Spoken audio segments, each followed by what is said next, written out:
Alright, Meredith Harkema here. I am in a group with Anna Wise and Megan Brown, and we have Polish food. So our main dish for our Polish food today is going to be Golabki. It is not spelled like that, but it is pronounced like that. Now this recipe is one that I have got from my aunt, and she got it from her mom, and so it's just one of those family recipes that's been passed down, because I do have a little bit of Polish heritage. And so this original recipe is written in English and Polish, which is super cool. And we have modified it a little bit. And so our ingredients that we will need today will be 1 head of cabbage, 1 pound of ground beef, a cup of partially cooked rice, 1 medium onion chopped, 1/4 tablespoon of pepper, a teaspoon of salt, 1/4 teaspoon of garlic powder, 1 egg, and 1 can of stewed tomatoes.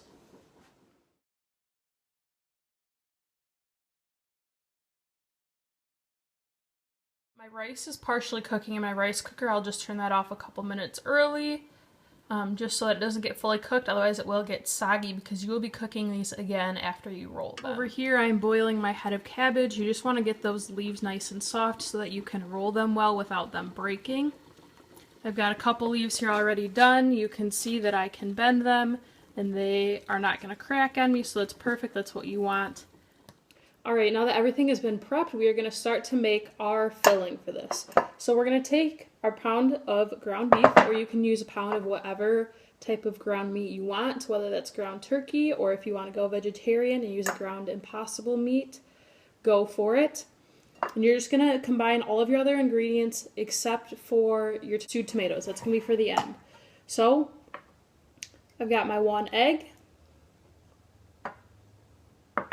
All of my seasonings. This is salt, the garlic powder, and some black pepper. 1 cup of rice.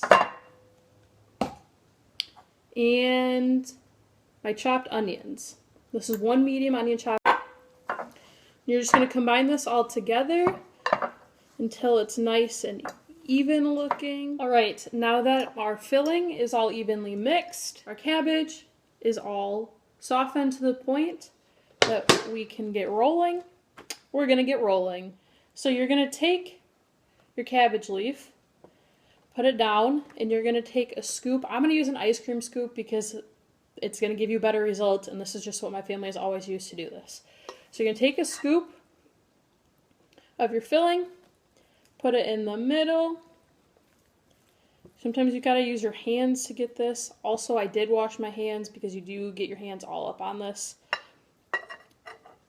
Alright, and you're gonna kind of wrap it like a burrito. So I fold my ends in first, and then I start folding, rolling from one side, and I keep rolling all the way over till you get something that looks like this. And now some people will put toothpicks in them to hold it together. We never have. If you just set it down on the bottom, it'll stay wrapped pretty well. So I'm just going to keep doing this until I get through all of my filling and all of my cabbage leaves. Alright, I'm going to give you guys a little bit of a closer view at rolling this. So I've got my filling inside of my cabbage leaf, and so I will fold just one end up, then the other end up, and then you fold one side over. Then you kind of got to set it down so that you can roll it and so that you get that other side tucked underneath too. But these are all rolled, and so now you got a couple different options for cooking them. You can do it in the oven in a roasting pan. You can use a crock pot if you just kind of want to let it sit all day, and you can prep it in the morning and forget about it as it cooks and then come back later to it. Or you can do an Instant Pot if you're a little bit more crunched for time. And so I'm going to do the Instant Pot method.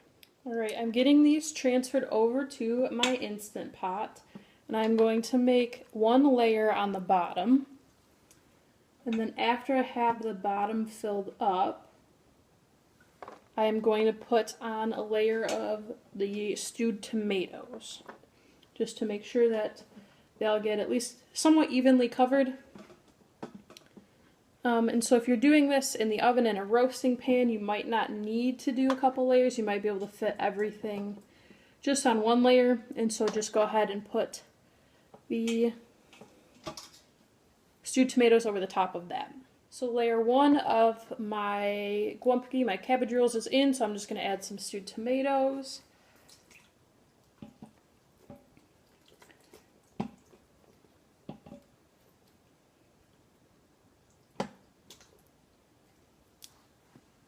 I'm just going to kind of make sure it covers the top pretty evenly. Put layer 2 in, the rest of the stewed tomatoes over the top of that. Alright, now that all of my cabbage rolls are in the Instant Pot, evenly covered with those stewed tomatoes, I'm going to get it turned on and cooking. So I'm going to use the meat/stew function, and I'm going to start out at only 18 minutes. Now it may take longer, it may take less, it just depends on how long it takes the meat to cook through. So after 18 minutes I'm going to check back in, see if the meat is cooked through, and if not, we'll let it go for more time. So this is started. Now you can walk away and do whatever you want for the next 18 minutes. Alright, now if you're going to cook your golabki in a roasting pan in the oven, you're going to do that at 350 for about 2 hours. And if you're going to use a crock pot, you're going to do about 6 to 8 hours on your high heat. Again, it all just depends on how long it takes that meat to cook through. So once that is thoroughly cooked, those are done and good to go. Alrighty, our cabbage rolls are done. They look delicious, if I do say so myself. And I can't wait to enjoy them for dinner with my parents.